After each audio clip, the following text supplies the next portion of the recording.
Shalom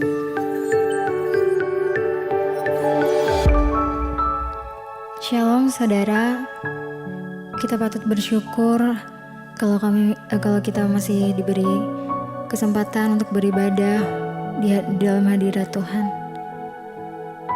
Mari kita satukan hati untuk berdoa. Bapa di dalam kerajaan surga, kami mengucap syukur untuk segala kebaikan-Mu yang boleh kami alami. Kalau kami masih boleh ada sampai hari ini, kami masih boleh menyembah dan memuji Engkau. Itu semua karena anugerah-Mu saja Tuhan. Hadirlah di ibadah kami Tuhan. Penuhi kami dengan hadirat-Mu. Engkau yang jauh lebih tahu apa yang terbaik untuk setiap kami Bapa. Kami mau percayakan seluruh hidup kami. Engkaulah penolong kami yang setia. Kau lebih tahu yang terbaik bagiku.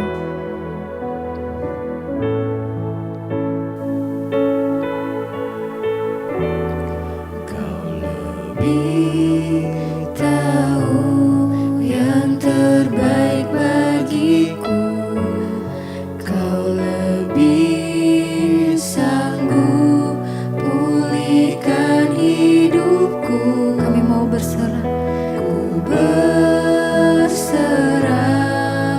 ku percaya hanya Yesus penolong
Segenap hatiku menyembahmu Yesus,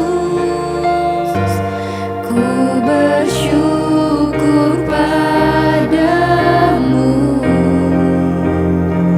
selamanya.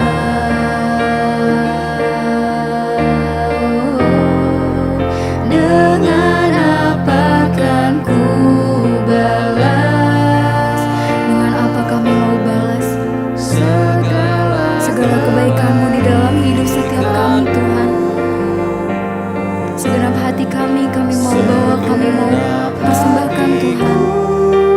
Menyembahmu Yesus, ku bersyukur padamu. Dengan apa kan ku balas segala kebaikan-Mu? Segenap hatiku menyembahmu Yesus, ku bersyukur padamu selamanya.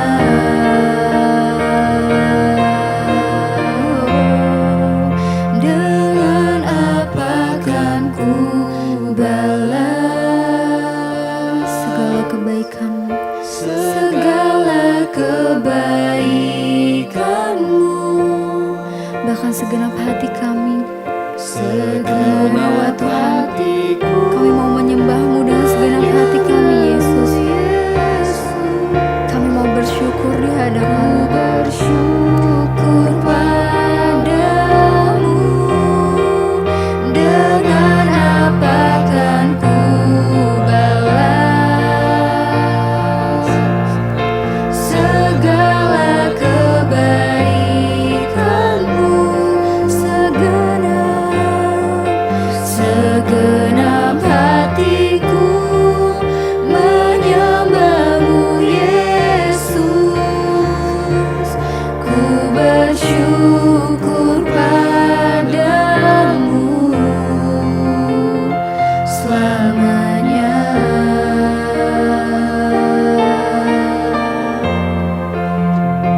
Selamanya.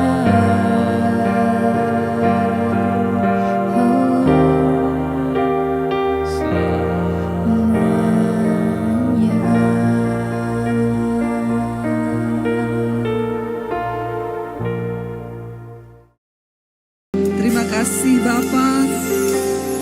Kami bersyukur buat hari ini Tuhan.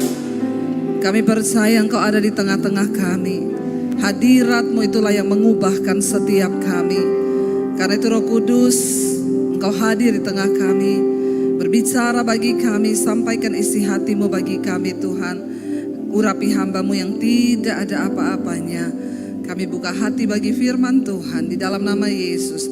Yang percaya Tuhan di tengah kita, memberkati kita. Mari katakan bersama. Amin, amin, amin. Tepuk tangan buat Tuhan Yesus. Iya, silakan duduk Bapak Ibu, Shalom. Apa kabarnya? Luar biasa, karena kita punya Tuhan yang luar biasa. Terima kasih pertama-tama saya ucapkan kepada Bapak Pendeta, Pak Gembala yang sudah mempercayakan pelayanan ini kepada saya, juga seluruh rekan pengerja di tempat ini dan seluruh jemaat. Kenalkan, nama saya Debbie Basir, sudah ada yang tahu?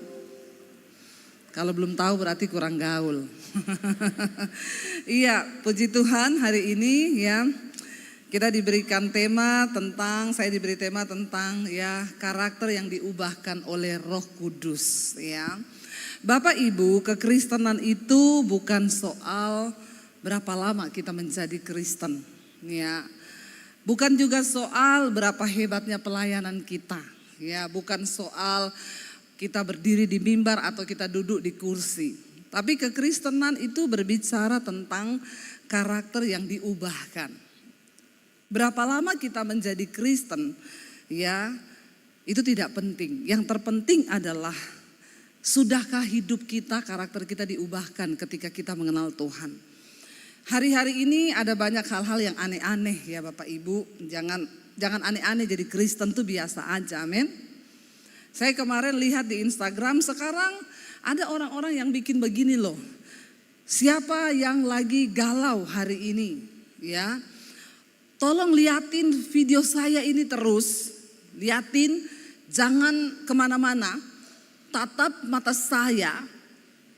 Lalu sekarang tutup mata. Lalu dengar, resapi dalam-dalam kata-kata saya. Saya melihat ya sekarang itu, tapi banyak yang ikutin. Orang-orang sekarang menawarkan sesuatu yang instan. Ya, tapi hati-hati, penyesatan juga sekarang banyak terjadi. Kalau kita menjadi Kristen yang hanya mencari hal-hal yang begitu, ya kita pikir semuanya instan, maka kita nih akan gampang tersesat. Ya, kekristenan tuh bukan yang aneh-aneh. Ada juga orang-orang yang jadi Kristen, mereka mengaku dipenuhi Roh Kudus, lalu mereka cari-cari setan. Ya, ada pohon besar ditengking dalam nama Yesus, pohonnya dikelilingi saudara. Saya pernah, teman saya tuh pendoa, ngajak saya, dia bilang, "Bu, ya dulu waktu saya masih di Solo, kita doakan itu patung kodok tuh, lagi dibangun patung kodok." Saya tanya sama dia, "Kenapa kita doain patung kodok? Itu kan kodok lambang persinahan. Lah terus mau kau apain itu? Kita kelilingi, kita tengking." Saya bilang, "Nanti yang ada kodokmu pindah ke rumahmu loh. Nggak usah kau tengking-tengking, itu patung kodok. Ngapain coba? Patung kodok dikelilingi." Bener aja, akhirnya patung kodoknya pindah ke rumahnya, suaminya selingkuh. Ya, jadi suaminya itu hamba Tuhan, pendeta. Dia konseling sama jemaat. Saya sudah ingetin dia, "Pak, hati-hati. Kalau konseling sama jemaat yang perempuan, sebaiknya kasih saya, biar saya yang tangani, karena sama-sama perempuan." "Oh enggak apa-apa Bu, saya kuat." Ya, saya kuat. "Bapak kuat tapi daging lemah." Ya toh. Akhirnya konseling. Tadinya niatnya mau konseling, jadi konsleting. Ya, yang begini jangan dicoba-coba. Ya, tadinya ibu itu datang cerita, "Pak, suami saya galak, saya dipukulin." Ya, Pak Pendeta itu kalau konseling kan harus empati kan. Kita sebagai hamba Tuhan konseling orang itu harus empati, turut merasakan. Jadi waktu ibunya nangis-nangis, Pak Pendetanya gini, "Iya Bu, yang sabar ya Bu ya." Besok ibu datang lagi, nangisnya makin keras. Pertama Pak Pendeta hanya membelai, "Yang kuat ya Bu ya." Mulai ini terjadi sentuhan, ya, yang tadinya konseling jadi konselingku. Akhirnya terjadilah hal-hal yang diinginkan. Jangan bilang tidak diinginkan. Jatuh, benar-benar. Itu jemaat cerai sama suaminya, ini bapak cerai sama istrinya yang tadinya suka nengking-nengking patung kodok. Saya tuh bilang sama teman saya nih, pendoa, "Kamu tuh gak usah mbok tengking tuh patung kodok, gapuro ditengking, pohon besar ditengking. Yang perlu kau tengking itu dirimu sendiri nih loh. Karena setan yang ada di bawah pohon besar itu tidak sehebat setan yang ada dalam diri kita. Ya, kalau setan yang ada di pohon besar itu dia gak ganggu kita. Kalau kita ini bisa menengking ini loh, amarah, kepahitan, iri hati, kebencian, kedagingan ini. Musuh terbesar kita itu bukan setan. Musuh terbesar kita ini diri sendiri, katakan. Setan itu tidak akan pernah bisa menguasai kita kalau kita tidak memberi izin kepada dia untuk bekerja dalam diri kita. Saya sempatkan waktu untuk pergi lihat sekolah Alkitab yang lagi saya bangun. Ya, di daerah Bandungan, ya, sekolah misi rencananya tadinya bulan Agustus ini selesai. Ya, tetapi kayaknya ada mundur saudara. Ya, satu kerinduan saya ini banyak keliling ke desa-desa. Ya, tadinya ketika Tuhan memberkati kami lewat YouTube, saya membangun gereja di desa-desa. Tapi tiba-tiba Tuhan itu taruh visi kepada saya nggak buka gereja karena gereja sudah banyak lah. Saya mau jadi sahabat gembala, saya nggak mau jadi musuhnya gembala. Sekarang semua orang berlomba-lomba buka gereja, udah ada gereja dia buka lagi di sebelah. Ya udah ada di sebelah dia buka lagi di sini. Ya kalau buka tuh di Papua sana yang belum ada gereja. Itu saya setuju. Lalu akhirnya saya tuh berdoa, Tuhan Visi apa? Karena semua orang itu berkata, ibu buka gereja, ibu sudah saatnya jadi gembala jemaat, ibu banyak di YouTube. Di Jakarta pun banyak yang tanya, ibu gerejanya di mana bu? Saya mau pindah ke gereja ibu. Saya berdoa Tuhan bilang ya saya itu tidak harus buka gereja. Ya visi Tuhan di akhir zaman adalah tuaian. Yesus berkata tuaian banyak, tapi warningnya Yesus itu penuainya sedikit, pekerjanya sedikit. Nah saya menangkap hati Tuhan, ya saya harus mempersiapkan pekerja di akhir zaman, penuai-penuai di akhir zaman. Kami keliling ke desa-desa bikin seminar hamba-hamba Tuhan. Ya saya melihat bagaimana ya penuai-penuai itu pun kita ini pekerja-pekerja pun lemah. Ya bagaimana kita bisa menuai. Lalu akhirnya saya punya kerinduan untuk bangun sekolah itu. Tuhan pertemukan dengan orang-orang yang luar biasa. Akhirnya berdirilah sekolah misi itu. Ya sekarang saya rencana tadi Agustus tapi kayaknya mundur karena belum selesai. Ya kami punya kapasitas untuk menampung 100 orang anak masuk asrama 6 bulan. Lalu dia dilatih menjadi penuai. Lalu dia dipulangkan ke desa-desa. Visi kami, ya kerinduan kami justru orang dari desa-desa yang memang mau ke desa untuk mereka bisa menuai di sana. Jadi Bapak Ibu ya, kerinduan saya itu tadinya secara manusia tidak mungkin tapi menjadi mungkin jika itu memang dari Tuhan. Saya berdoa ya kalau mereka memang dari desa itu nggak punya uang, sekolah gratis ya, saya percaya ya masalah uang itu bukan urusan kita lah. Ya Tuhan pasti sanggup. Nah kemarin saya sempat ke sana ketemu beberapa orang desa, ternyata mereka juga jemaat mesbah doa. Lalu ada seorang ibu tuh berkata, saya bilang bu enak ya tinggal di desa ya bu ya. Sayur tinggal dipetik lah, udaranya masih bersih, jauh dari hiruk pikuk kota. Ya saya aja bu, kayaknya saya betah saya bilang tinggal di sini. Lalu ibu tuh bilang gini, enak di kota bu. Ya, lalu saya di situ tuh di hati saya tuh ya. Tiba-tiba saya bisa ngomong ke ibu itu gini, bu, orang mau tinggal di desa sama di kota itu pergumulannya itu sama. Memang tempatnya berbeda, tapi kalau kita di dalam kekristenan itu kan pergumulannya satu tok bu. Mau di kota, di desa, di kutub utara, di kutub selatan, di luar angkasa sekalipun, pergumulannya itu cuma satu apa? Mengalahkan kedagingan. Itu tok bu. Terus dia bilang, iya ya Bu Debbie, iya. Ya, kenapa Bapak Ibu? Roma 14 ayat 17 itu berkata begini, sebab kerajaan Allah itu bukan soal makanan, ya bukan soal minuman, tetapi kebenaran, damai sejahtera dan sukacita oleh Roh Kudus. Ya, sebab kerajaan Allah itu bukan soal makanan, bukan soal minuman, tetapi soal apa? Kebenaran, damai sejahtera dan sukacita oleh Roh Kudus. Ini berbicara tentang karakter loh saudara.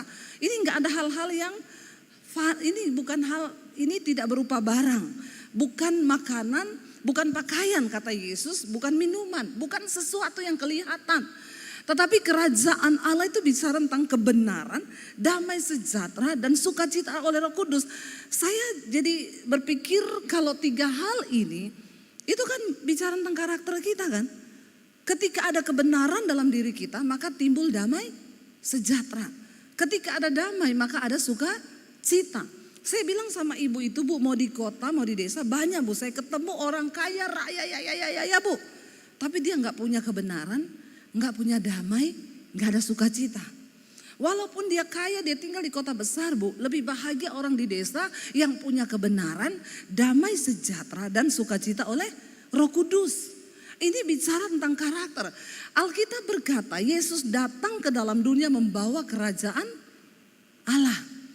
Karena manusia telah berbuat dosa, telah kehilangan kemuliaan Allah, kita ini berada dalam kerajaan maut, kerajaan setan. Lalu Yesus datang, Yesus membawa kerajaan Allah. Yohanes Pembaptis berkata, bertobatlah, persiapkanlah jalan bagi Kristus, persiapkanlah jalan bagi Allah, bertobatlah sebab kerajaan Allah sudah dekat. Siapa yang dimaksud oleh Yohanes yaitu kerajaan Allah itu sendiri, yaitu Yesus. Waktu Yesus datang, dia datang membawa kerajaan Allah. Jadi Bapak Ibu, kita harus mulai belajar hidup di sorga bukan hanya waktu kita mati. Tapi selama kita ada di dunia ini, inilah tempat kita berlatih untuk kita bisa hidup dalam kerajaan Allah. Apa itu kerajaan Allah? Dikatakan di sini kebenaran, damai sejahtera dan sukacita. Kalau di dalam hidupmu ada 3 hal ini, dalam rumah tanggamu ada 3 hal ini, berarti engkau sudah hidup di sorga sekalipun engkau masih di bumi. Makanya doa Bapa kami Yesus mengajarkan, datanglah kerajaanmu, jadilah kehendakmu di bumi seperti di sorga. Apa itu sorga? Sorga itu kebenaran, damai sejahtera dan sukacita. Bukan kaya loh. Banyak orang kaya gak ada damai, tiap hari marah-marah. Kalau dalam kerajaan Allah itu ada kebenaran, damai sejahtera, sukacita, berarti dalam kerajaan setan sebaliknya. Ada dosa, tidak damai, marah-marah, tidak ada sukacita, galau.com. Jadi mari kita uji sekarang, kita ini menjadi jemaat GIA berapa puluh tahun. Apakah kita sudah hidup dalam kebenaran? Ada damai dalam hidup kita, ada sukacita, berarti imanmu bertumbuh. Kalau engkau menjadi jemaat Kristen walaupun puluhan tahun, tapi engkau tidak hidup dalam kebenaran, rumah tanggamu tidak ada damai. Tiap hari tukaran, kata orang Jawa ya. Tukaran itu apa? Berantem kan, ribut kan, bener kan? Saya nggak salah kan? Lalu tidak ada damai, tidak ada sukacita, berantem, ribut. Saya pastikan Anda masih ada dalam kerajaan setan. Belum dipindah ke dalam kerajaan Allah. Sekalipun engkau Kristen. Hello. Makanya saya bilang sama teman saya, enggak usah kau pergi tengking, itu setan. Kalau kau dalam rumah tanggamu tidak ada kebenaran dalam hidupmu, engkau hidup di tidak damai sejahtera, enggak sukacita, engkau masih berada di dalam kerajaan setan. Sekalipun engkau Kristen, sekalipun saya pendeta, sekalipun saudara majelis, kalau hidupmu tidak berubah, karaktermu masih dalam dosa, apa saudara? Ya Yesus bilang kalau ada kebenaran di situ pasti ada damai. Kenapa? Orang tuh kalau punya kebenaran dia mau ribut, mau berantem aja enggak dalam nama Yesus. Sudahlah, enggak usah ribut-ribut ya. Suami istri kita bisa salah paham. Saya sama suami salah paham enggak? Sering. Suami saya ini wong Solo, lah aku wong Sulawesi. Bagaimana enggak salah paham? Kita ini dari omongan aja udah salah. Saya waktu menikah sama suami saya, ya untuk pertama kali saya pikirkan kita ketemu di gereja. Wah menikah ketemu di gereja, sama-sama pelayan Tuhan. Ini pasti luar biasa kalau berantem, ya pasti kita kalau ribut ngomongnya haleluya. Ya, dasar kau puji Tuhan, ya berantem bahasa roh. Ternyata ketika saya menikah dengan suami saya, persoalan pertama dalam rumah tangga kami itu soal bahasa. Ya, saya tuh manggil suami saya teriak, Jo. Ya, saya panggil dia Jo, artinya bojo. Ya, jadi saya panggil Jo, bukan Johannes atau Jonathan namanya, enggak, bojo. Jadi yang panggil dia Jo itu hanya saya, enggak boleh orang lain, apalagi ibu-ibu. Dilarang keras memanggil suami saya Jo, itu hanya sebutan sayang saya buat dia. Dia panggil saya non, artinya nonong nih, nonong saya nih. Makanya ditutupi pakai poni ya. Waktu kita menikah saya teriak, Jo makan. Dia bilang gini, bisa ndak ngomongnya biasa aja. Saya bilang ini biasa. Kau itu nesu loh, ora. Kamu bisa nggak ngomong kayak orang Jawa? Saya bilang, ajari saya gimana ngomongnya orang Jawa. Ingat-ingat tuh ya, nada di belakangnya itu turun. Saya bilang saya ini dibesarkan di Sulawesi puluhan tahun. Orang Sulawesi itu kalau ngomong nada belakangnya naik. Bagaimana kamu suruh saya turun? Dia bilang, bisa belajar loh. Saya bilang, ya nanti saya belajar. Tiap hari gitu saudara. Besoknya saya gitu lagi manggil, Jo mangan. Dia bilang biasa aja. Ini tuh biasa loh. Enggak loh, nadamu tuh nesu loh. Aku ora nesu loh. Oh, malah jadi nesu tenanan. Gara-gara soal bahasa. Jadi saya tuh stres saudara. Tiap hari saya disuruh ngomong nadanya belakang turun. Saya tak ingat-ingat terus tak eling-eling tiap hari. Manggil dia, Jo, mangan. Jo, ayo lu. Stres saya. Ya. Jadi kita pun ada proses. Tapi ketika di dalam rumah tangga, ya dua-dua sudah meninggi, orang yang hidup dalam kebenaran, tahu damai sejahtera itu kerajaan Allah, saya langsung gini, udahlah ngapain ribut ya, ngapain berantem ya udahlah, ya wis ada masalah kecil dihilangkan, masalah besar dikecilkan. Itu orang kalau sadar ada Roh Kudus dalam dirinya. Yang saya bingung, ngaku Kristen, berantem 3 hari 3 malam gak omongan suami istri, nggak usah angkat tangan. Bertobat. Anda masih hidup dalam kerajaan setan loh. Ketika pertama kali kita ketemu Yesus, Roh Kudus turun dalam hidup kita. Tanda awal orang sudah berjumpa dengan Tuhan Yesus secara pribadi itu apa? Hidupnya diubahkan. Saya selalu berkata, makanya orang Kristen wajib punya pengalaman pribadi berjumpa dengan Tuhan Yesus. Waktu saya jadi Kristen, saya bertobat tahun 95. Papi saya haji, kakek saya ustadz.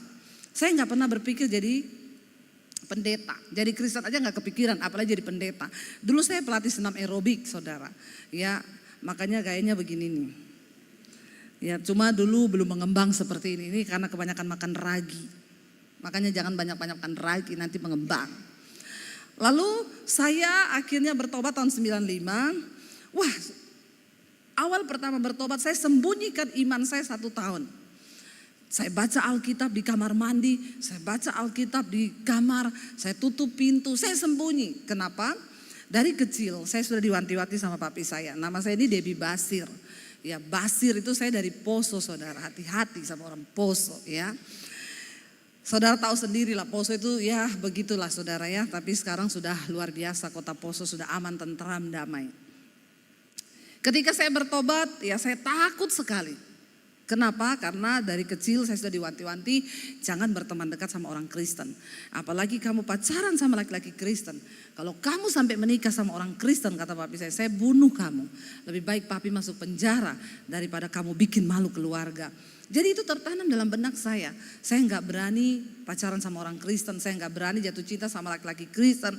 Padahal yang ganteng-ganteng itu cowok Kristen. Amin. Yang bertobat, yang tidak sama aja kayak setan. Akhirnya saya takut luar biasa. Saya ketakutan, saya sembunyikan iman saya. Ya, papi saya punya pedang panjang 1,5 meter di bawah kolong tempat tidur. Dia punya keris, dia punya pistol di lemari. Jadi saya setiap hari ketakutan jangan sampai ketahuan. Tapi di dalam ketakutan itu iman saya bertumbuh. Roh Kudus mengajari saya banyak hal. Ya, saya baca Alkitab di kamar mandi, saya baca Alkitab. Saya baca di situ, jangan kalah dengan kejahatan. Kalahkan kejahatan dengan kebaikan. Saya ini dulu orang yang karakternya paling rusak. Saya berantem sama adik saya yang laki-laki. Badannya lebih tinggi dari saya. Badannya tatoan. Saya lempar pakai sepatu di mukanya. Ya, saya gak pernah takut. Tapi ketika saya terima Yesus, saya baca Alkitab. Jangan kalah dengan kejahatan. Tapi kalahkan kejahatan dengan kebaikan. Saya mulai praktekkan. Dalam nama Yesus, Tuhan aku mau berubah. Aku berdoa Roh Kudus. Saya doa puasa loh. Roh Kudus ubahkan aku. Hari ini aku berpuasa, jadikan aku orang yang sabar Roh Kudus. Saya gak mau marah. Begitu saya keluar dari kamar, adik saya maki-maki saya. Iblis ngomong di telinga saya, ambil itu sepatu depanmu, lempar ke mukanya dia. Saya baru mau melakukan itu, Roh Kudus ngomong, tadi kamu berdoa minta apa? Minta sabar. Ini ujian, harap tenang, ada ujian. Kalau kamu lolos, kamu jadi orang yang sabar. Lalu saya dalam nama Yesus, saya perangi diri saya. Saya enggak tertuju kepada adik saya. Karena saya tahu firman Tuhan mulai berbicara di hati saya. Jangan kalah, ya sebab peperanganmu bukan melawan darah dan daging, tapi melawan roh-roh jahat. Oh, saya tahu yang ada dalam diri adik saya itu roh jahat, bukan adik saya. Lalu saya mulai perangi dalam nama Yesus, aku tidak akan kalah. Setan, aku patahkan engkau, aku akan sabar setan. Sorry, saya tidak akan kalah. Aku kalahkan ke engkau dengan kebaikan. Saya perkatakan aku memberkati adikku dalam nama Yesus. Waktu saya sibuk menengking diri saya sendiri, saya nggak dengar lagi adik saya itu ngomong apa. Tidak menyakitkan bagi saya, karena saya sibuk menata hati, saya sibuk menjaga damai sejahtera. Ketika itu terjadi, saya juga dulu orang yang paling malas dalam rumah. Saya berdoa, Tuhan, kalau saya baca Alkitab bahwa engkau adalah suratan Kristus yang terbuka, yang harus bisa dibaca oleh semua orang. Ketika engkau jadi pengikut Kristus, maka orang lain harus melihat perubahan hidupmu. Saya berdoa, Tuhan, aku ini paling malas. Saya doa puasa lagi, rubah aku Tuhan jadi orang yang rajin. Dalam nama Yesus, aku besok harus rajin. Saya bangun lebih pagi, saya mulai nyapu, jadi dulunya saya tukang keluar malam, pulang jam 2 malam. Dipukuli, dihajar, biru-biru badan saya. Rambut saya dijambak, mau digundul sama papi saya. Dilarang pulang jam 2, besoknya saya pulang jam 3. Iya, saya panjat tiang antena, disiram oli. Tidak ada yang bisa mengubah saya. Tapi ketika saya berjumpa Yesus, Roh Kudus turun. Saya baca Alkitab. Saya mulai berubah, jangankan pulang jam 2, keluar malam gak pernah. Sebab Rasul Paulus berkata, apa yang dulu merupakan keuntungan bagiku, sekarang kuanggap rugi. Karena pengenalan akan Yesus Kristus Tuhan itu lebih berguna dari segala-galanya. Kerjaan saya itu baca Alkitab. Saya sibuk membenahi diri. Saudara tahu 1 tahun, akhirnya ketahuan saya jadi Kristen. Kakak saya ancam saya, dia bilang saya kasih tahu papi kamu ke gereja. Kalau sampai papi tahu kamu dibunuh kamu. Saya bergumul di situ, Tuhan. Kalau memang sudah waktunya aku harus kasih tahu imanku. Aku berdoa, Tuhan beri aku keberanian. Saya doa puasa saudara, cuma minta satu kekuatan untuk ngomong di depan keluarga saya. Ketakutan terbesar di hidup saya adalah ketika saya harus ngomong Yesus di depan keluarga saya. Karena itu artinya mati. Tapi ketika saya berdoa, Roh Kudus kasih saya kekuatan. Saya datang ke kamar papi saya ingat waktu itu hari Sabtu, saya mau doa puasa di gereja. Saya bilang, papi, saya mau minta izin, mau kemana? Saya mau ke gereja. Papi saya kaget, dia syok, dia bilang, apa kamu bilang? Kamu udah gila. Kata-kata pertama yang keluar dari mulutnya dia bilang gini, oh ternyata ini penyebabnya. Makanya akhir-akhir ini papi lihat kamu jadi aneh. Semua orang yang berjumpa dengan Tuhan Yesus, dipenuhi Roh Kudus, pasti akan menjadi, coba yang keras. Tapi jangan aneh. Tapi kita harus jadi aneh. Kenapa jadi aneh? Karena ada perubahan dalam hidup kita. Dulu yang marah-marah ketika berjumpa Tuhan Yesus dipenuhi Roh Kudus, tidak marah-marah lagi, tiap hari nyanyi-nyanyi, amin. Yang dulu orangnya pelit, melitit pelitnya. Begitu ketemu Yesus jadi pemurah. Dulu sukanya berantem, sekarang sukanya nyanyi damai sejahtera. Dulu merokok, sekarang gak merokok. Dulu suka keluar malam, sekarang gak lagi. Sukanya baca Alkitab. Aneh gak? Aneh. Dulu malas, sekarang jadi rajin. Waktu Roh Kudus turun atas diri seseorang, maka Roh Kudus akan mengubahkan orang itu. Saudara, bukan jaminan orang bahasa roh kenceng. Bukan jaminan, ya. Jangan pakai hebat-hebatan bahasa roh. Yang kayak gitu, maling banyak, penipu banyak, tukang berantem banyak, selingkuh banyak. Bukan karunia yang akan membuat kita masuk dalam kerajaan Allah, tapi karakter yang diubahkan oleh firman Tuhan. Katakan, amin. Ya, jangan cuma sibuk kejar karunia. Saya pernah kan saksikan di khotbah saya, wah suami istri di gereja, pengerja, saya datang pelayanan, waktu penyembahan dua-dua, saya bilang kamu tuh pakai bahasa roh waktu berantem aja di rumah. Tuh cocok. Mau marah suami, dasar kamu. Itu setan lari tuh. Iya. Saudara, bahasa roh kenceng di gereja. Begitu selesai saya pulang, suaminya itu ada bekas cakaran di pipi. Saya salaman sama suaminya. Dia bilang terima kasih ya Bu Debbie pelayannya. Saya bilang, Pak itu pipi kenapa Pak dicakar istri? Saya nih bercanda ngomong begitu. Tapi itulah Tuhan turut bekerja. Suaminya pegang tangan saya sambil ngomong gini, ibu tanya aja sama istri saya. Nggak Enggak mungkin karena saya lihat mereka bahasa rohnya kenceng. Lalu saya panggil istrinya, Pak jangan ngomong bener loh. Tanya Bu ke istri saya, mana istri Bapak? Itu saya panggil, Bu sini, Bu sini, Bu sini. Datang, Bu itu Bapak ada bekas cakaran di mukanya, itu Ibu yang cakar? Jawabannya apa? Dia yang mulai duluan Bu.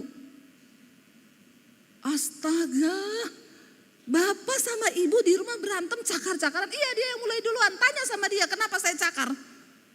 Lihat Bapak Ibu, bahasa rohnya kenceng. Sampai malaikat aja keriting dengernya. Saya mau bilang ya, jangan terjebak di dalam kekristenan yang hari-hari ini banyak yang menyesatkan.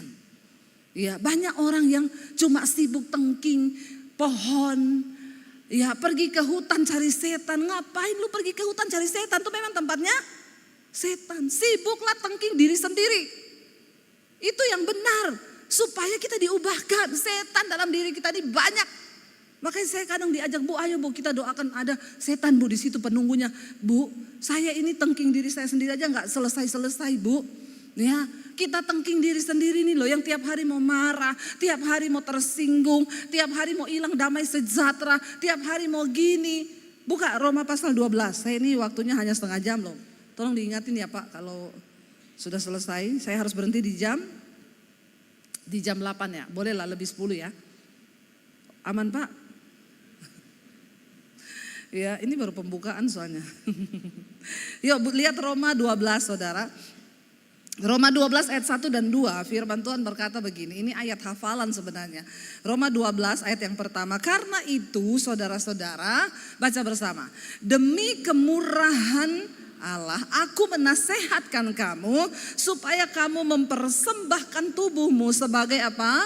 Persembahan yang hidup, yang kudus dan yang berkenan kepada Allah. Itu adalah apa? Ibadahmu yang sejati. Nggak usah neko-neko. Kekristenan itu apa? Mempersembahkan hidup, tubuhmu, tubuh ini loh. Yang hidup, yang kudus, yang berkenan kepada Allah. Makanya jangan engkau persembahkan hidupmu waktu sudah mati di peti. Itu bukan ibadah. Ibadah yang sejati itu apa? Waktu kita hidup ini, tubuh ini kita persembahkan bagi Tuhan. Ini loh Tuhan, tubuhku yang hidup, yang kudus dan berkenan kepada Bapa. Itu ibadah yang sejati. Banyak orang hidupnya itu sembarangan. Ya dia bersinah, dia selingkuh, dia tipu orang. Waktu mati sama saudaranya ditaruh Alkitab di peti. Terus buat apa? Nggak usah taruh Alkitab di peti. Dengar baik-baik. Orang Kristen itu Alkitab bukan untuk orang mati. Untuk orang hidup. Waktu hidup dibaca. Amin. Kalau sudah mati orang mati mau apa? Sayang itu Alkitab kotor di peti. Kasih orang yang belum mengerti firman. Supaya dibaca. Kita harus mempersembahkan tubuh yang hidup, yang kudus, yang berkenan kepada Allah. Itu loh ibadah yang sejati. Jadi ibadah yang sejati itu bukan yang neko-neko. Dengar orang Kristen, nggak usah aneh-aneh. Ya, apalagi dengar pengajaran-pengajaran yang menyesatkan, yang tidak ada di dalam firman Tuhan, jangan didengar. Menjadi Kristen yang sejati, mempersembahkan tubuh ini yang hidup. Jangan waktu sudah mati. Waktu sudah mati kau mau didoakan siapapun juga tidak bisa membawa engkau ke sorga. Urusanmu itu dengan Tuhan ketika kita masih hidup. Kita gak pernah tahu kita hidup sampai umur berapa. Kita gak pernah tahu. Selama Tuhan beri kita waktu, ayo kita beri hidup yang terbaik. Kita gak pernah tahu, jangan sombong. Jangan sombong. Ya, sekali Tuhan berhentiin jantung kita, mati kita Bapak Ibu. Gak bisa apa-apa lagi. Saya berkata sama Tuhan, selama saya hidup, saya mau melayani Tuhan. Orang bilang, Bu Dewi itu gak ada capeknya ya. Saya pernah makan pagi di Jakarta, makan siang di Semarang, makan malam di Makassar. Ya, saya pernah makan malam bahkan makan pagi di Jakarta, makan siang di negara mana, makan siang di negara mana. Orang ngomong, Ibu gak capek? Selama aku hidup, aku mau persembahkan tubuhku untuk melayani Tuhan. Kenapa? Karena waktu aku sudah mati nanti, aku gak bisa lagi melakukan apa-apa. Bukan soal matinya kapan. Kita mati kapanpun itu keuntungan. Asal hidup kita berkenan kepada Tuhan. Masalahnya waktu engkau mati, karaktermu sudah diubahkan apa belum? Jangan engkau bawa kepahitan sampai dalam peti. Jangan engkau bawa persinahan, perselingkuhan sampai dalam peti. Ya, jangan bawa segala dosa ke dalam kematian. Tuhan tidak berkenan pada kematian orang fasik, tapi Dia berkenan pada pertobatannya, itu kata firman Tuhan. Ya, teman saya loh, cuma ngomong sama suaminya di lantai atas di kamar, "Pak, aku turun sebentar siapin sarapan. Nanti kalau udah selesai tak panggil ya." Iya, suaminya main HP di kamar. Istrinya turun siapin makanan, 30 menit naik, suaminya udah meninggal di tempat tidur. Dia ngomong ke saya, "Bu Debbie, kalau saya tahu dia mau mati hari itu, saya enggak masak." Lah masalahnya kan ibu enggak tahu.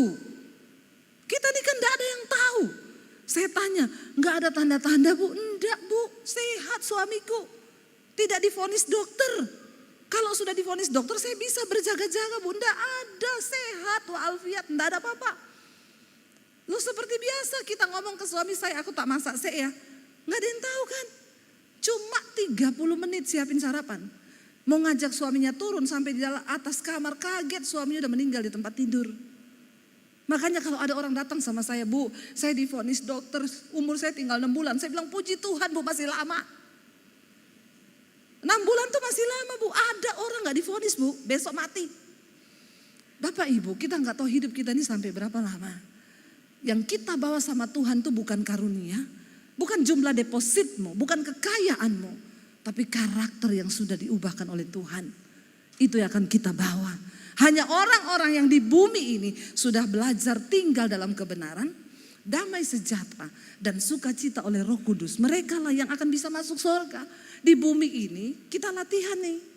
Ya, jadi kalau suamimu marah ngomong, "Gak ada orang marah-marah di surga loh. Lu latihan loh, jangan marah-marah." Amin. Orang Semarang ini kalau bilang amin kecil ya. Amin.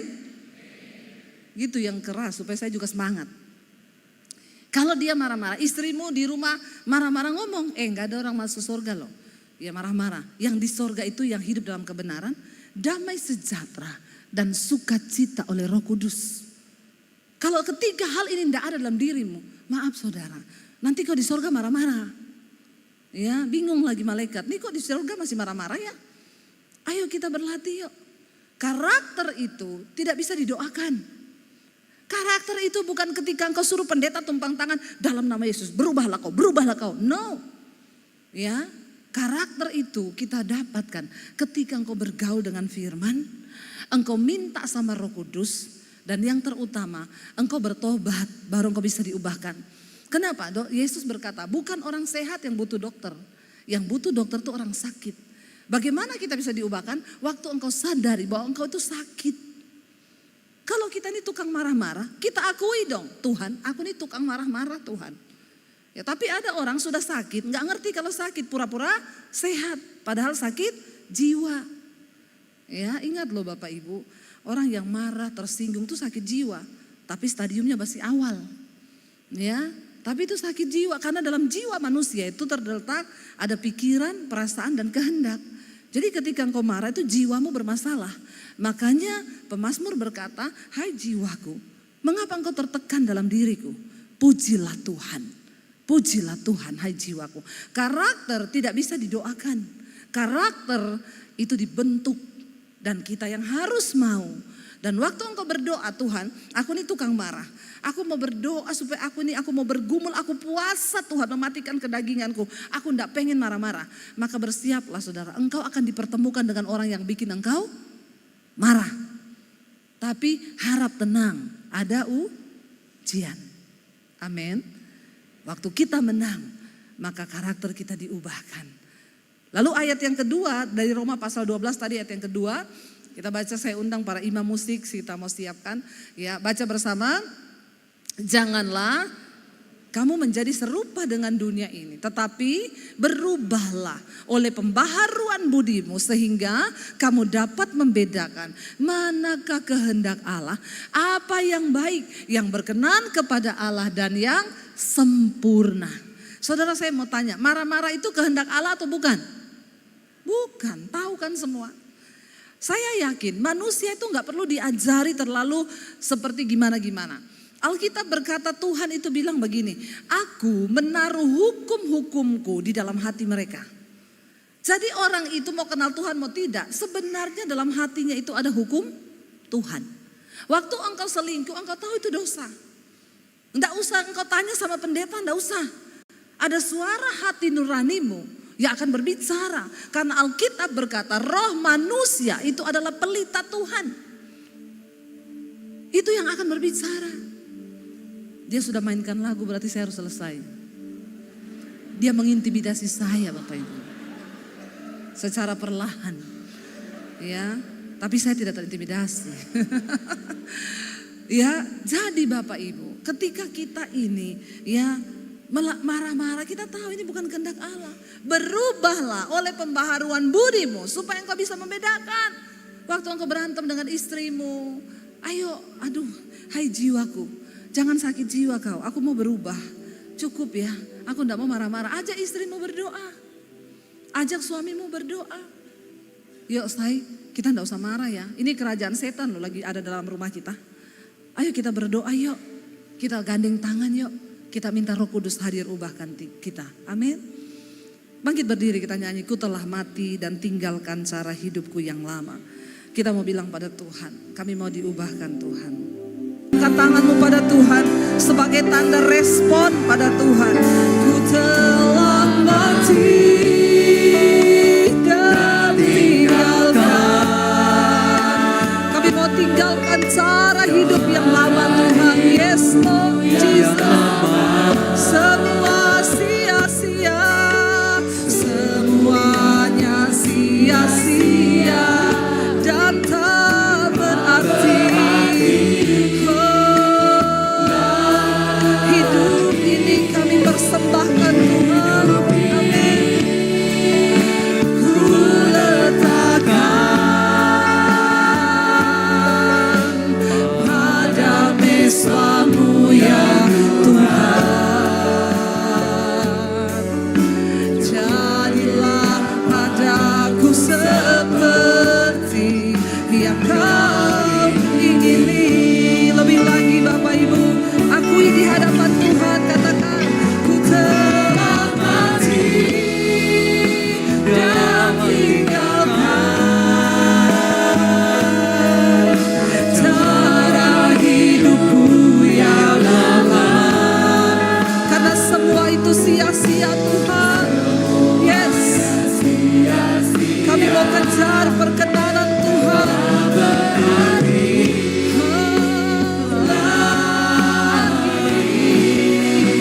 Hidup ini ku letakkan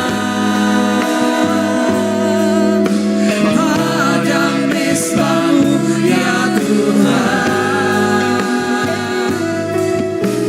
Jadilah padaku seperti yang Kau ingini.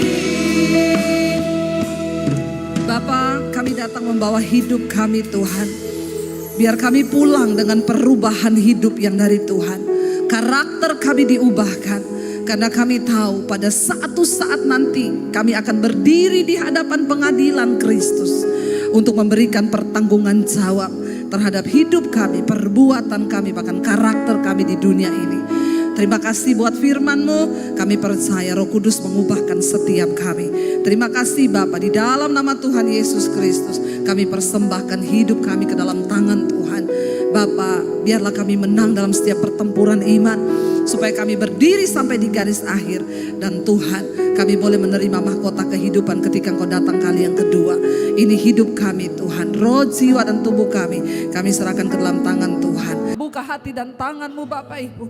Terimalah berkat dari Allah Bapa, cinta kasih dari Tuhan Yesus Kristus, penyertaan Allah Roh Kudus yang akan memenuhi hati dan hidupmu mulai hari ini, bahkan sampai kali yang kedua Tuhan Yesus datang menjemput kita. Namamu tercatat di dalam kitab kehidupan. Di dalam nama Tuhan Yesus yang percaya diberkati Tuhan, katakan bersama amin, amin, amin. Mujizat